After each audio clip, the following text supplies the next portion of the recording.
can I do for you? You can start by doing something about that fireplace. I beg your pardon?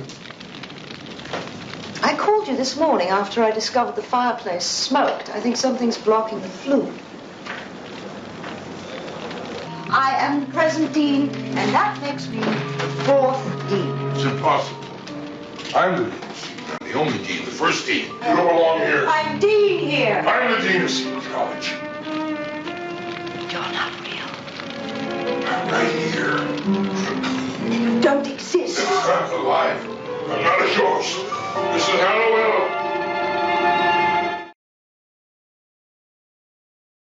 Not too short. I used to cut your bangs. Remember? You hated it when I combed your wet hair. Yeah, because it used to hurt. It does right now. Ow, Mom! I'm sorry. Ow! You're so sensitive. Where's Dad?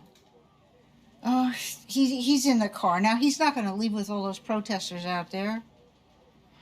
So sorry. Don't be. Your father will talk to them. But I'm worried, Maddie.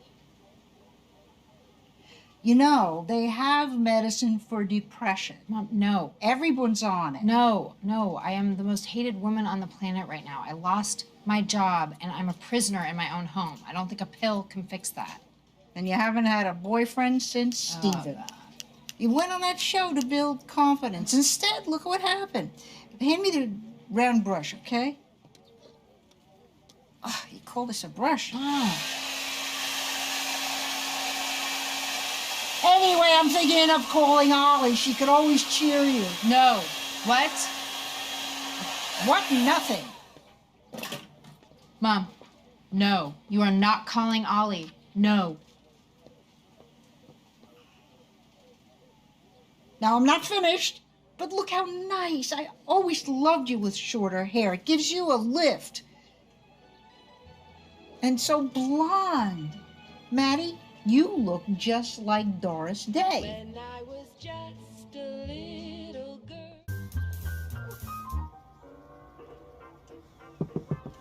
Get away from the car! Damn, that's no protester. That's Ollie. I can't be sure. Well, look at her, for God's sakes. It's Ollie. Let her in. I'm gonna get in. Hi, you made it. Yes. So glad to see you. You too. Now I remember. You're the funny kid. What happened to you? You don't listen. She moved to Los Angeles for work and for that boy, Albert. And she's been there ever since college, right, Ollie? This whole setup feels very covert. What exactly are we doing? Well, I don't know why we're still in the car. There's no more protesters, Nim. It's very exciting. Where is Maddie? She's not even home. Oh. Oh, how are your parents? They are thriving at an active older adult community in North Carolina. Oh. Thank you. And that boy, Albert. He is horrible and disgusting. Stupid fucker. It's kind of weird to be in the backseat of my best friend's parents' car 20 years after high school. New car, but it still smells the same. Good job, Mr. Cook. Thank you.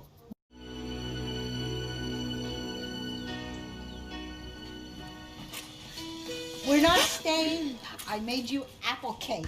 What's going on? Ollie twittered me. She said the two of you are playing tennis again. I already told you that. She joined my clinic 2 weeks ago. And she's been beating you in the drills. She was always a little better, I think. Mom. Oh, the other thing. Ollie said you met a boy from Brooklyn. He's a client, and barely. We haven't even signed a listing agreement yet. He's in a messy divorce. It's a complicated sale. You know the story of how I met your father in Brooklyn. Jackson's not from Flatbush. DeMarco is going to call a last-minute meeting to discuss the Van Antwerp-Grotel merger. Just giving you a little heads up. Thanks, Sylvie. I have a great idea about approaching the Van Antwerp people. I think it just might help me clinch the partnership. Lipstick? No, you have enough. Here, dear. Try this on for good luck. This has been in the family for years. Ah, marvelous. It's lovely. Thank you.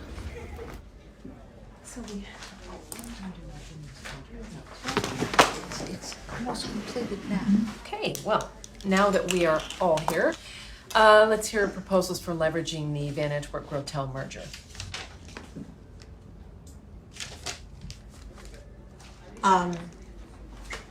I have an idea.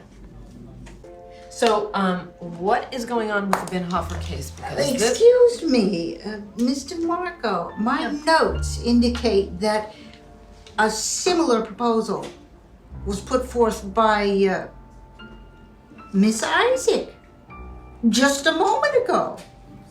did she? Oh, right. Ms. Isaac should be second on the case. Absolutely. Okay, so now, when are we gonna get to this Binhofer case? Because it has been on the table for far too long.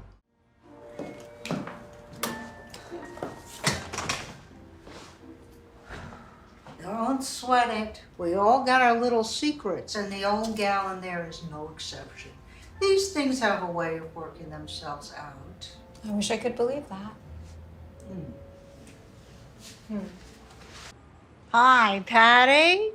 It's Sylvie from DeMarco Rodriguez and Rabinowitz.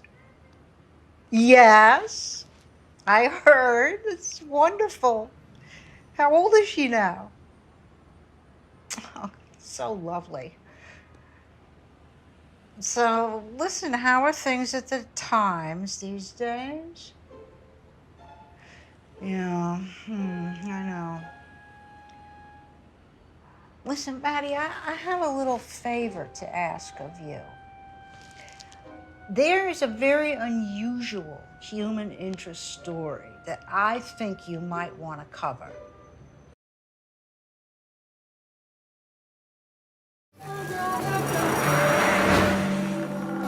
How strangely delightful. It's a pleasure to have you with us, Mrs. Thornton. Oh, it's my pleasure. Discourse on any subject is one of my favorite pastimes, and I can't recall the last time I partook. Mrs. Thornton, can you tell me about Arthur Bowen and the events which took place in 1835? Oh, Arthur was a handsome young man, a wonderful boy, beautiful eyes. Arthur was born, I believe, in 1815, and so by 1835, he was a young man with all the problems of his age. He was also a slave, and that brought its own problems. How did you feel about slavery? I inherited Arthur and his mother. Like many of my friends, we didn't set out to buy slaves. I've never been fond of our peculiar institution, and many of us hoped that it would someday just fade away. Being a slave, of course, was the source of all Arthur's troubles. I would have freed him, if not for what my friends would have thought. There were many that believed the negative discourse that Mr. Calhoun had been preaching lately, but both Maria and I felt it was in Arthur's best interest to be taken care of by us anyway. The abolitionists and the anti-slavery literature that was going on round the city almost ruined him and ended his life.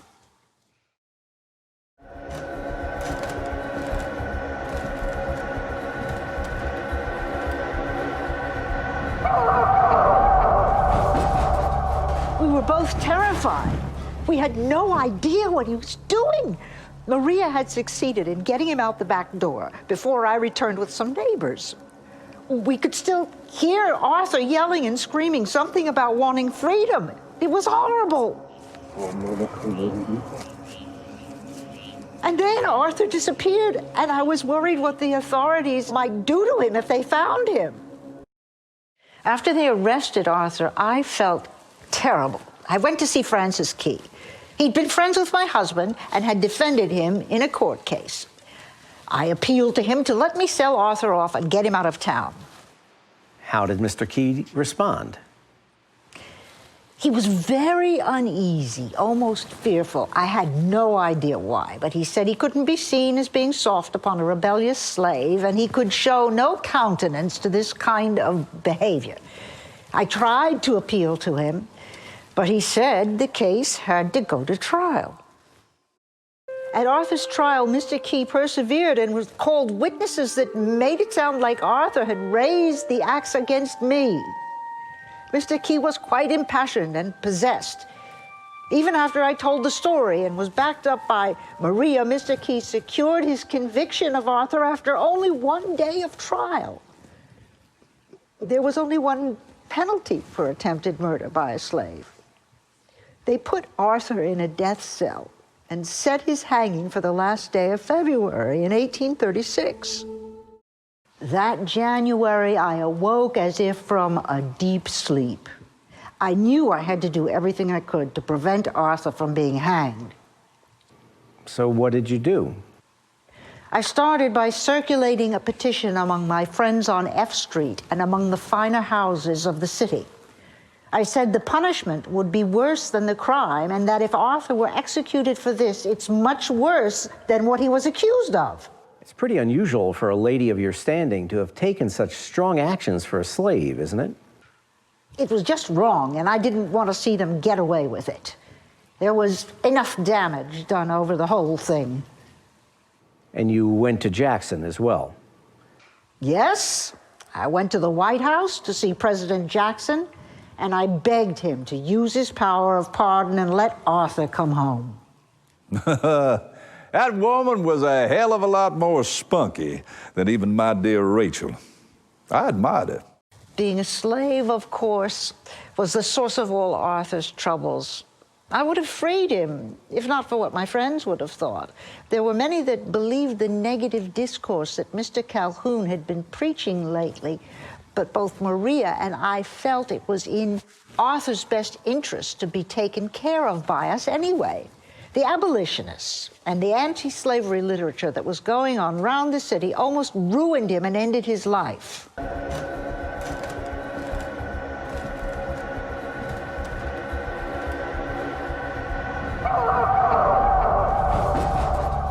We were both terrified. We had no idea what he was doing. Maria had succeeded in getting him out the back door before I returned with some neighbors. We could still hear Arthur yelling and screaming something about wanting freedom. It was horrible. And then Arthur disappeared, and I was worried what the authorities might do to him if they found him. After they arrested Arthur, I felt terrible. I went to see Francis Key. He'd been friends with my husband and had defended him in a court case. I appealed to him to let me sell Arthur off and get him out of town. How did Mr. Key respond?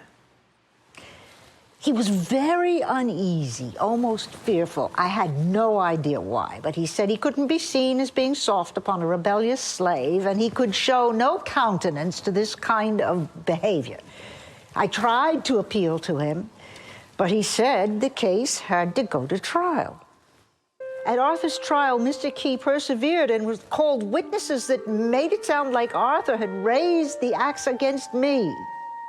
Mr. Key was quite impassioned and possessed. Even after I told the story and was backed up by Maria, Mr. Key secured his conviction of Arthur after only one day of trial.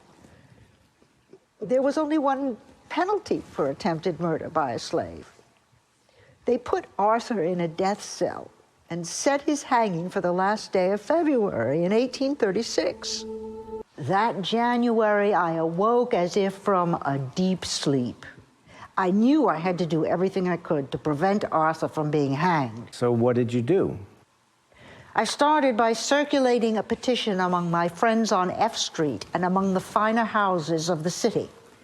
I said the punishment would be worse than the crime, and that if Arthur were executed for this, it's much worse than what he was accused of. It's pretty unusual for a lady of your standing to have taken such strong actions for a slave, isn't it? It was just wrong, and I didn't want to see them get away with it. There was enough damage done over the whole thing. And you went to Jackson as well? Yes, I went to the White House to see President Jackson, and I begged him to use his power of pardon and let Arthur come home. That woman was a hell of a lot more spunky than even my dear Rachel. I admired her.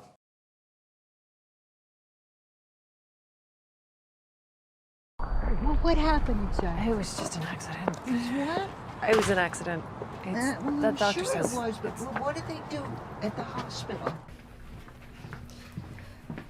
You know, Jenny, you are very, very lucky. You have to be more careful. I can't do this anymore, Ma. Nonsense. You're all those boys got. And there ain't nothing you can do about it. What if you took the whole thing? Oh, heavens, Betsy, don't even think about it. Don't think that. Just thank your lucky stars he didn't. Get back on the horse. Those boys need you. Oh, I love those boys. yes, of course you do. They can come over anytime. Silly, she knows she can leave. Yes, dear. I was wondering where he was. Hi, Auntie Kendall. Can I have some soda? Well, I thought you were sick. I am, very much so. That's why I want some ginger ale, please. Well, drink it in the kitchen. Last time you spilled it all over my living room rug. Never mind. What's he doing? Take a guess. God knows it's gonna be hard some days, but life is tough and you take it as it comes. Those boys love you so much. You are a damn soldier, Jenny. If your father were alive, God rest his soul, he would tell you to raise those boys up right, to be fine young men, because that's your duty. Give me a hug, damn it. Oh, come on. You know you can always come to us. We're here. Look at her, thin as rails.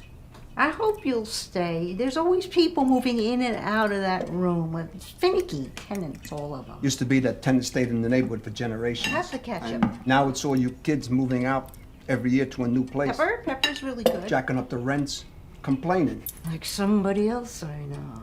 What are you saying? We haven't moved in 32 years. He's been complaining because his friend Bobby Hammersmith moved to Florida. Pushed out.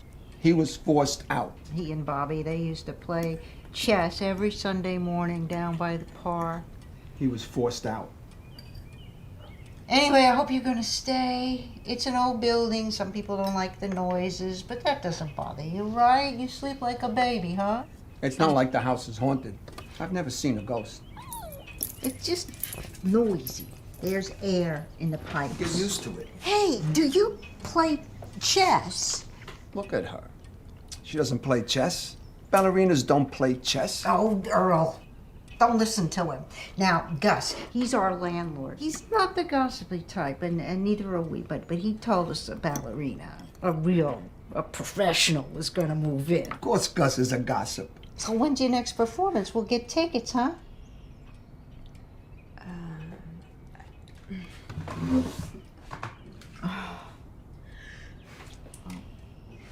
It's all right, honey.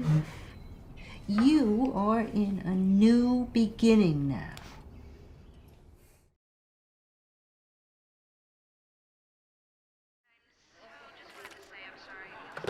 Victoria, are you there? Oh, hi. Mom, didn't think you'd still be awake. I sure am, and thank you for calling, sweetheart, but you actually said you'd come help tomorrow.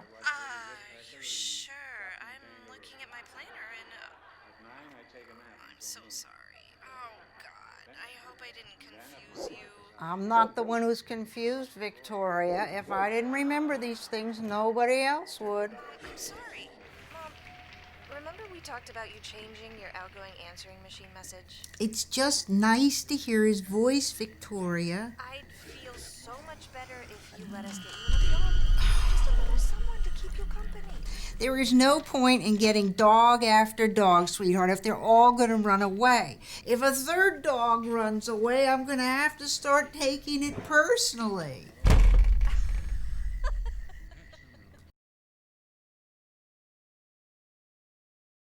So I think she needed a little extra attention. What about the descriptions of what the other beings looked like?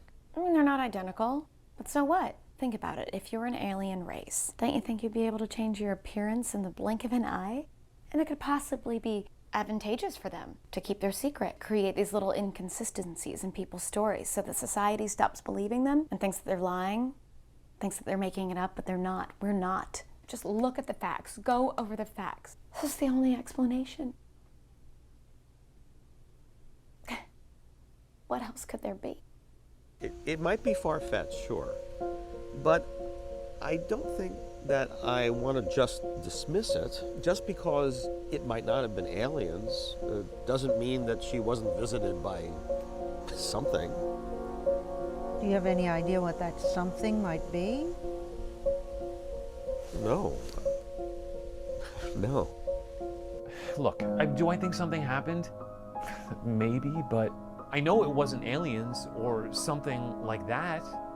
I would not wish this on my worst enemy. I didn't enjoy what they did to me.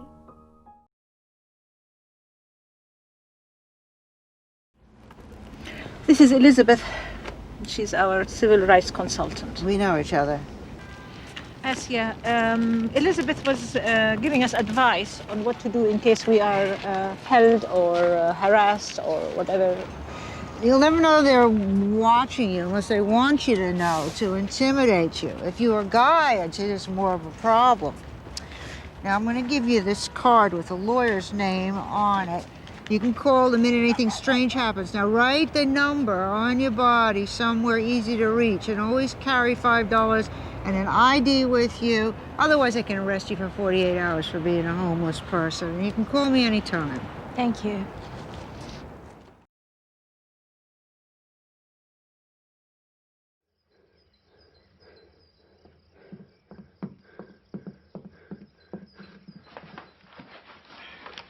Nie duszaj się. Usłyszą cię, jak cię poruszysz.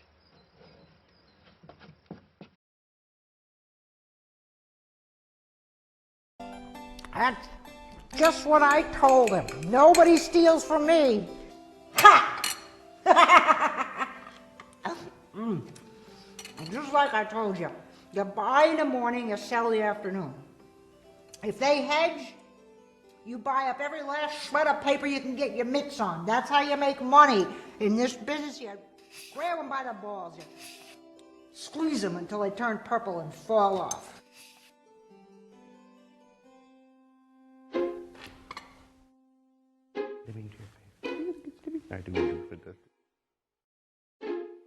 Oh, for Christ's sake!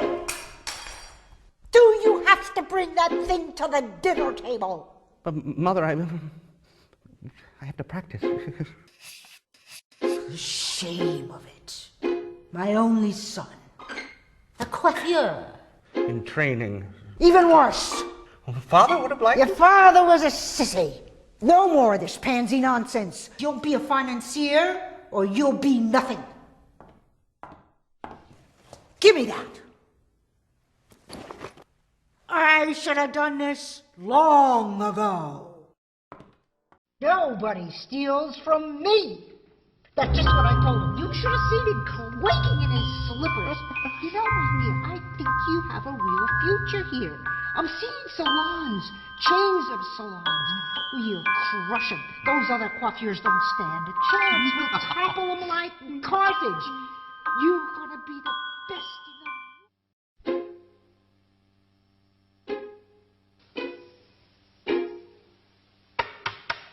Door. Good evening, madam. You're not Nelson. Where is Nelson? Bad oysters. Ugh, what a mess. You won't be seeing Nelson for a while, no. And when you do, you'll need a new uniform. Well, you're supposed to open that door for me. Hey-ya!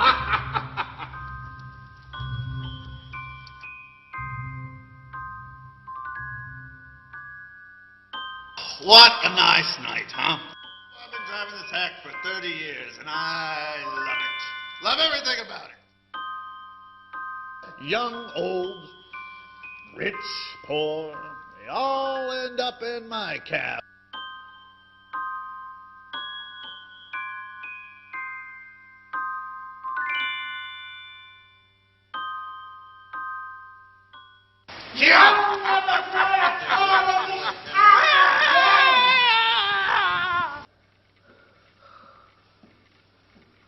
I'll see to it your license is revoked and your horse turned into marshmallows!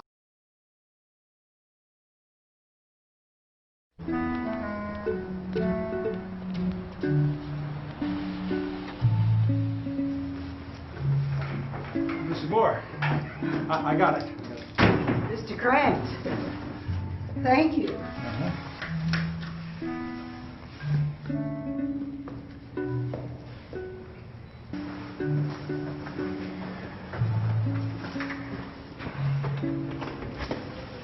Mr. Grant, would you like to come in for iced coffee?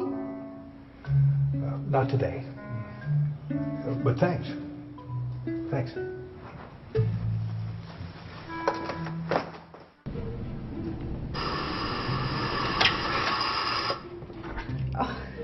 Mr. Clarence. Now say, I was wondering if you have dinner plans. Now say, I was wondering if you had dinner plans.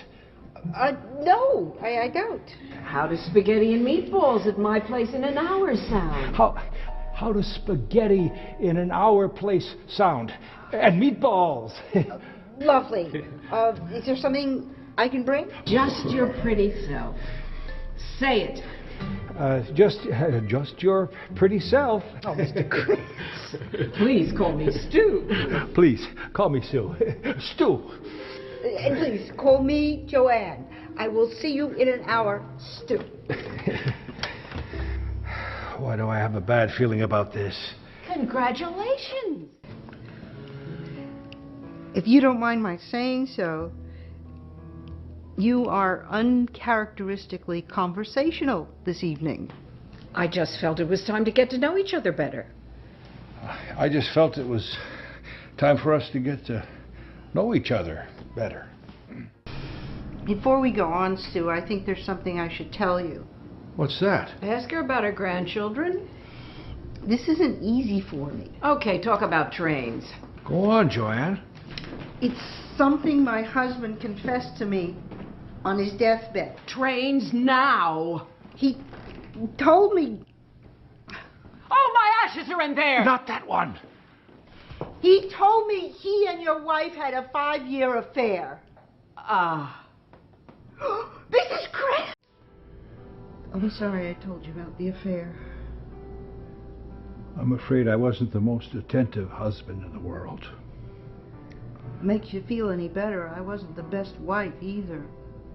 I was a nag.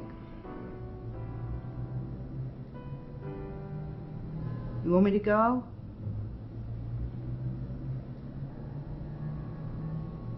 Would you like to dance? Oh, yes. Trouble is, I don't know how. Oh, it's easy. I'll show you. Now, put this hand here, and this one here, like this, and then you just close your eyes and let the music move your feet.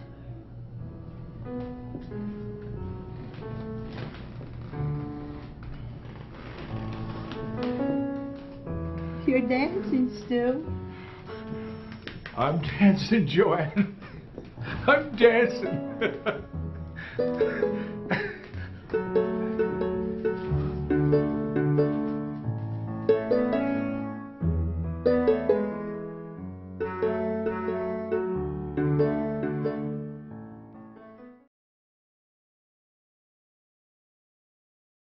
It's about a woman, Jess. She was your biggest love and your greatest fan, but she broke your heart, left you without a word of explanation. You cried for her many days and many nights. The snake eats his own tail. This is your present. Yeah. Your life is cyclical, full of constant bad habits, pain, despair. Can these cards tell me where she is? They can only tell you past, present, and future. What's my future? Ah.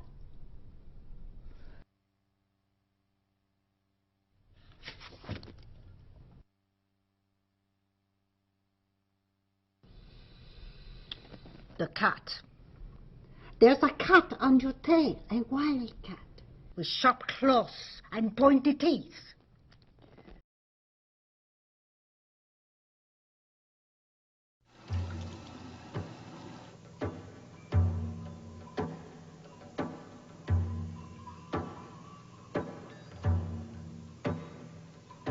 Today is my last visit to the mikveh, I'm afraid, like I've never been before in my life. You're the only one I can tell this to, Rebbe.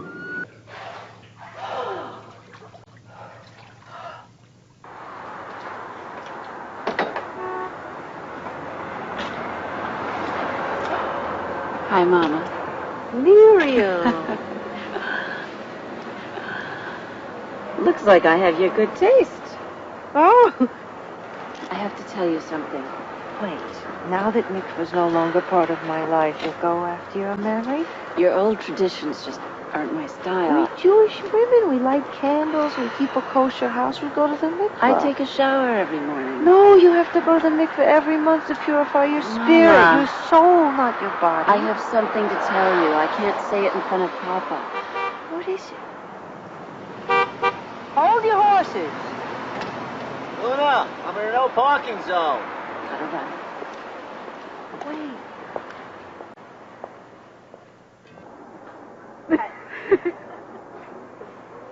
Thank you.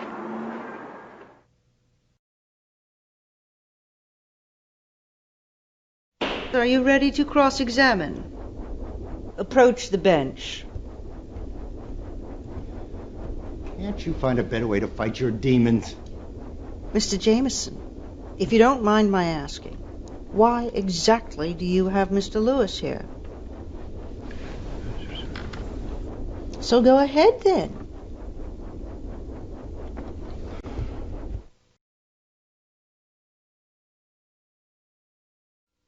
Johnny! What? What, Mom? What is it? Get up, it's 11:15. Don't you have an audition? Yeah, I do. I was just having such a great dream, Mom. I was in a scene in a movie with Robert De Niro. It felt so real. Robert De Niro. Don't you ever dream about Julia Roberts? I'll see you later, Mom. Don't you want something to eat? Yeah, morning late. Bye, Pop. So long, De Niro. Break a leg then.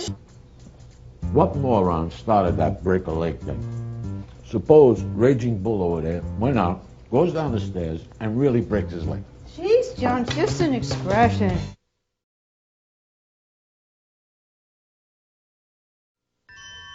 Hello, handsome. Morning.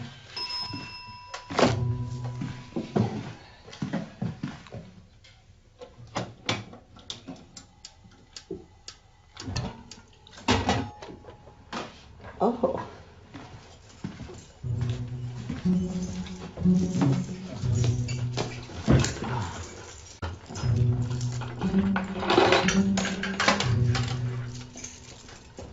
Hey, what's a strapping stud like you doing Maria Butchgali's place, huh? Breakfast, Mom. You know what all the greasers in the neighborhood say about me, don't you? Christ, no. Well, it's all true. Hello. Mom, Maria. Sweetheart. I'm not that kind of guy. No more of this until we're properly married, okay? Okay, Georgie. You're such a good boy. Yeah, well, thanks.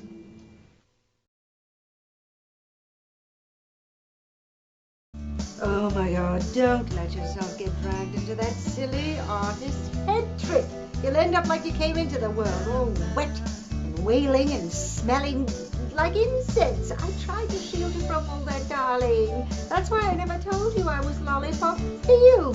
I know better than anyone else that being outre can only lead to bad associations and poverty, and the purpose of life is to shop until you drop. Infamous British fun girl, Lollipop Fields.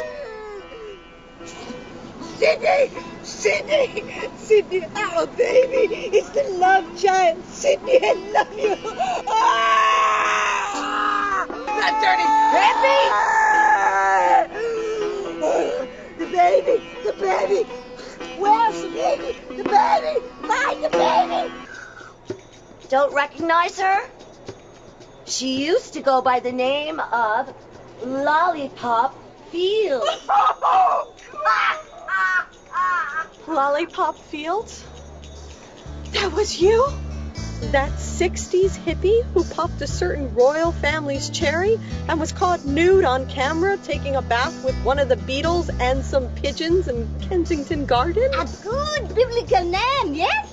When Karma was a little girl, she wanted to be a writer. But I wouldn't allow that self-indulgent art shit. Mother, I changed my name to Ivana after college. Oh, so sorry, darling. One forgets so many things when there's a death. And the funeral director called. Did I buy you that scarf? It is supposed to drape. Stop it! Talk to her, nephew. She's been so snippy. I was hoping that Sydney left Ivana some hard cash, that it didn't all go to that musical muse of his. Of course, if Sydney decided to bestow some small token on me, I would be happy to donate it to my favorite charity. A charming little canal-side pension in Venice. I'd have to make the donation in person, of course. That's my girl. The bleeding heart humanitarian I fell in love with. Oh, nephew.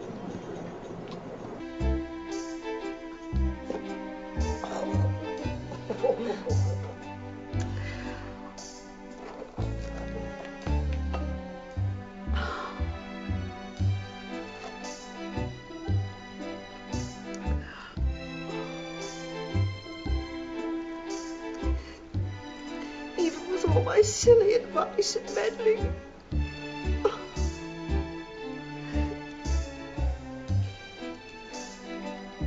But I always said those scribblings were going to make you famous one day.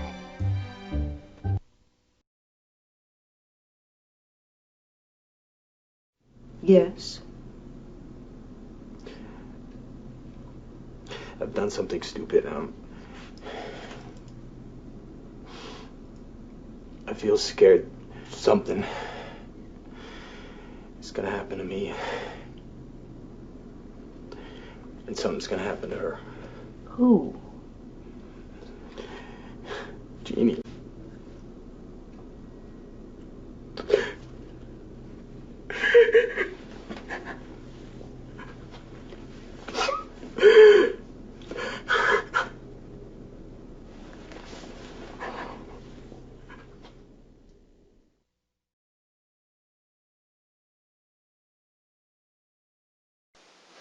Well, they were just high school kids in love. I think they were every kid.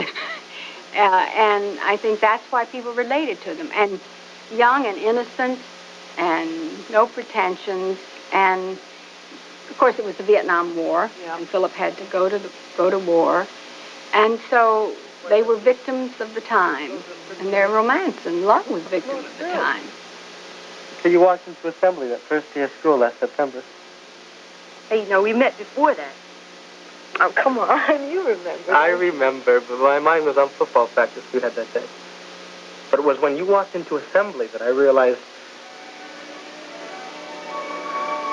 hey, we've got homework to get finished. Right.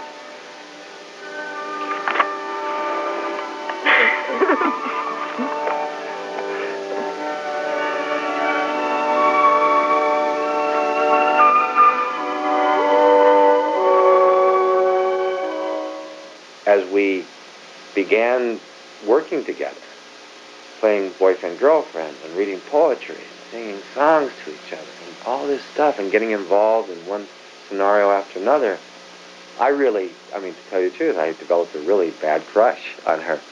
I was kind of in love with Karen Gorney on the show, But I've really considered it to be a friendship and loved him, like family. I'd say a crush is like an understatement. It was a big deal. We were very close. We were comrades creating this very beautiful story, Well, it just seems like yesterday that you were my little girl. And now, all of a sudden, through some sort of magic, you've grown up right in front of my eyes. That's a shock to any old dad. You don't want me to grow up? Oh, my dear Tara. Of course, I want you to grow up. But problems come along in everybody's life. We both know that's part of living. And when a father looks at his young daughter, he wishes he could handle those problems for her. Even knowing how impossible it is doesn't stop him from wishing it a moment. Well, there are not going to be any problems with Philip. I'm sure of that.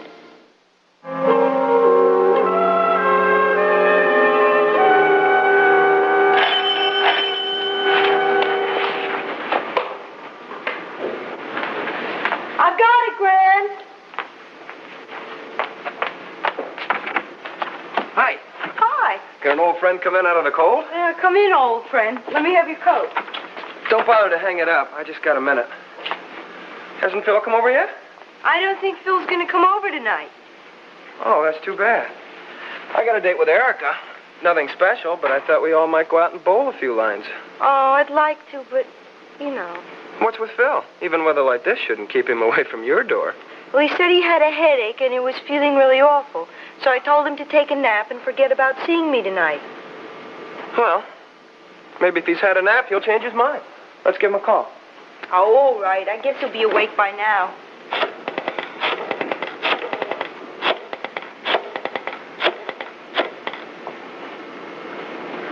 Busy. Oh, wonder who he's talking to. What if he's got a new girl? Well, I'll take it in my stride. I'll only kill him, that's all. So, how are the plans for the surprise party coming? Well, it looks like there are going to be about 12 of us. And my father is escorting your Aunt Anne. Poor Erica. That means there'll be 2 women there who are prettier than she is. Oh, wouldn't she love to hear you say that? You know, I really can't blame Erica for letting her looks be so important. You know, when you look at the rest of her life, what's she got? She's got a mother who loves her. Well, you and I know you don't put much value on that until you lose it. Right, I guess you're right. Hey, let's call old Sleepyhead again. Okay, I don't think he's going to come out, but I'd like to know how he's feeling.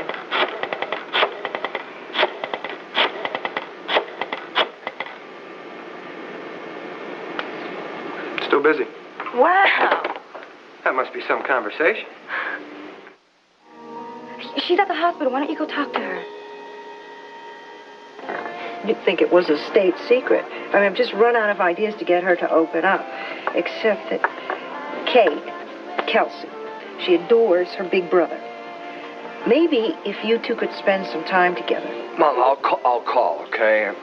I wonder if your charm still works on Kelsey. I mean, she's so alienated lately. Everything I say is wrong. Sometimes I think she might be better off away from me. Like back at school? Like, maybe she should move in with you. Cops are here. What else is known? Arresting innocent people! There's murderers and killers out there, you know? You think he could be a soprano? You're wearing pink socks. This is not macho at all. Too much above the shoe tops. Notice the female in perfect position, looking up at the Guido with the look of adoration. The female just happens to be one of our celebrity judges, Karen. I'll ask you one question, just for starters. Could you undo that button on the top because I'm choking just looking at it? Yeah, let's see that. Let's see that. You know, that's it. Now That's you a look little a little better. bit That's better. nice. All right, there you go. And you have to lift weights. You have to build your pectoral muscles. Go to the gym, she's right. Let somebody drop a weight on your head. What you need to do is you have to understand pasta and you have to understand tomato sauce. My good friend, New York Joe, is going to teach you how to make these 2 staples of a Guido diet, pasta and tomato sauce. If you understand this, you have a shot at being a Guido. Guidos do not have one eyebrow. There is some separation in the middle.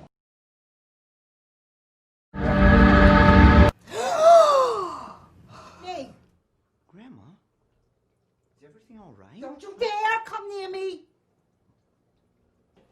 I just want to know what's wrong.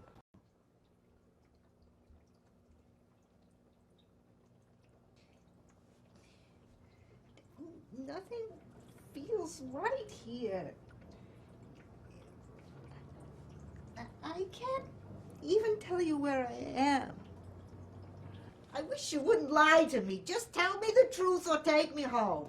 I take you here, Grandma. We'd come right back to this room. You're trying to fuck with me. I'm an old woman. Why are you doing this?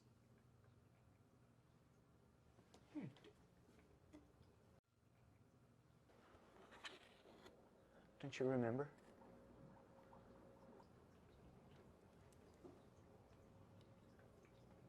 Take me home. Grandma, please, listen. Take me home! Take me home!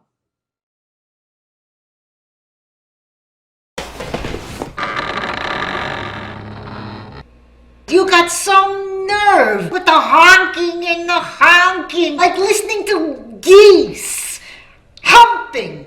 Look at this place, this is disgusting. And your playing stinks too. At least you could take some lessons, why don't you? What's the matter with you people, huh? Some people, there's no respect. No respect at all.